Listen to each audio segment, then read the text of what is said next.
Hey, how are you? My name is Jeremy. I'm going to be reading from this book, Leadership Theory and Practice by Northouse. I'm in Chapter 7, page 144, Leadership Making. Research into LMX theory has also focused on how exchanges between leaders and followers can be used for leadership making. Leadership making is a perspective approach to leadership emphasizing that leaders should develop high quality exchanges with all their followers rather than just a few. It attempts to make every follower feel as if he or she is a part of the in group, and by doing so avoids the inequities and negative implications of being in the out group. In general, leadership making promotes partnerships in which the leader tries to build effective dyads with all followers in the work unit. In addition, leadership making suggests that leaders can create networks of partnerships throughout the organization which will benefit the organization's goals and the leader's own career progress. Herman and Troff in 2013 findings regarding the emotional experiences described by followers in high and low quality LMX relationships align with the assertion that positive relationships benefit organizational and personal leader goals. Gran and Ubien in 91, some great names, suggested that leadership making develops progressively over time in three phases: the stranger phase, the acquaintance phase, and the mature partnership phase. During phase 1, the stranger phase, the interactions in the leader-follower dyad generally are rule-bound, relying heavily on contractual relationships. Leaders and followers relate to each other within prescribed organizational roles. They have lower quality exchanges, similar to those of out-group members discussed earlier in the chapter. The follower complies with the formal leader, who has hierarchical status for the purpose of achieving the economic reward the leader controls. The motives of the follower during the stranger phase are directed toward self-interest rather than towards the good of the group. That was those nice people in 95, Grayan and Ubien. Phase 2, the acquaintance phase, begins with an offer by the leader of the follower for an offer by the leader or the follower for improved career-oriented social exchanges, which involve sharing more resources and personal work-related information. It is a testing period for both the leader and the follower to assess whether the follower is interested in taking on more roles and responsibilities, and to assess whether the leader is willing to provide new challenges for the follower. During this time, dyads shift away from interactions that are governed strictly by job descriptions and defined roles and move towards new ways of relating. As measured by LMX theory, it could be said that the quality of their exchanges has improved to medium quality. Successful dyads in the acquaintance phase begin to develop greater trust and respect for each other. They also tend to focus less on their own self-interest and more on the purpose and goals of the group.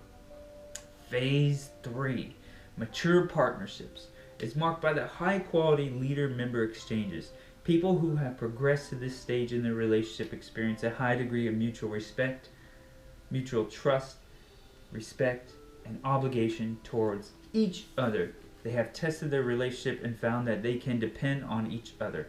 In mature partnerships, there's a high degree of reciprocal reciprocity. How do you say that? I forgot. Between leaders and followers.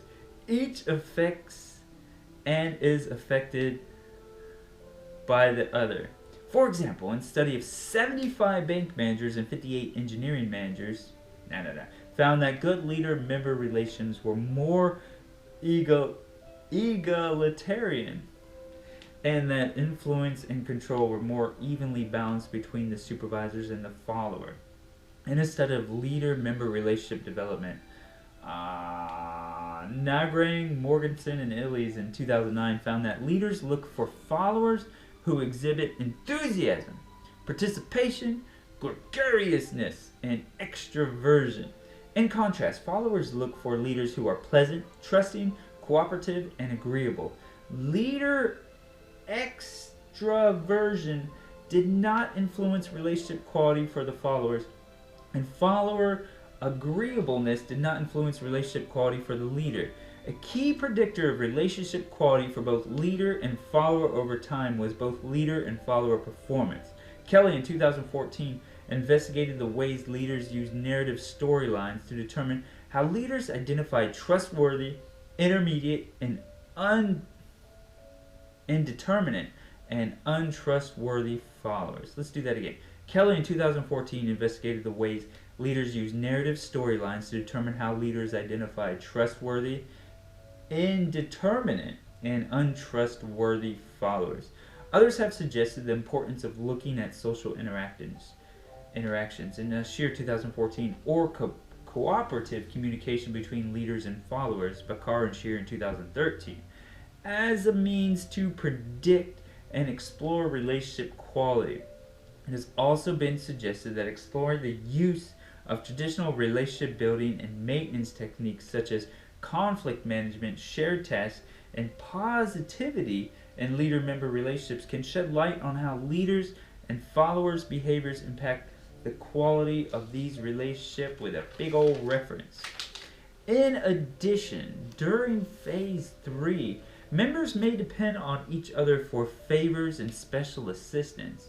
For examples, leaders may rely on followers to do extra assignments, and followers may rely on leaders for needed support or encouragement. The point is that leaders and followers are tied together in productive ways that go well behind a traditional hierarchically defined work relationship. They have developed an extremely effective way of relating that produces positive outcomes for themselves and the organization. In effect, partnerships are transformational in that they assist leaders and followers in moving beyond their own self-interest to accomplish the greater good of the team and the organization. That'll be in Chapter 8. The benefits for employees who develop high-quality leader relationships includes preferential treatment, increased job-related communication, ample access to supervisors, and increased performance-related feedback. Harris and others in 2009. The disadvantage for those with low-quality leader-member relationships include limited trust and support from supervisors and few benefits outside the employment contract. Harris and others in 2009. To evaluate leader-member exchanges, researchers typically use a brief questionnaire that asks leaders and followers to report on the effectiveness of their working relationships. The questionnaire assesses the degree to which respondents express respect, trust, and obligation in their exchanges with others.